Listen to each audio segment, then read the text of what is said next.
Siapa yang sayang Allah, perbanyakkan la ilaha illallah. Siapa yang sayang Nabi, perbanyakkan Allahumma salli ala Sayyidina Muhammad. Siapa yang sayang diri sendiri, perbanyakkan astaghfirullahalazim. Satu-satunya yang Allah perintah, yang Allah sendiri buat, inilah. Allah suruh kita semayang, Allah tak semayang. Allah suruh kita puasa, Allah tak puasa. Allah suruh kita zakat, Allah tak zakat. Allah suruh kita haji, Allah tak haji. Tapi ini Allah suruh kita selawat, Allah sendiri pun selawat. Sekali kita selawat, Allah selawat kat kita berapa kali?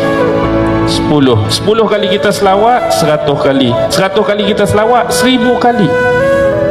Apa lagi yang kita nak kalau hari-hari 1000 kali Allah selawat atas kita?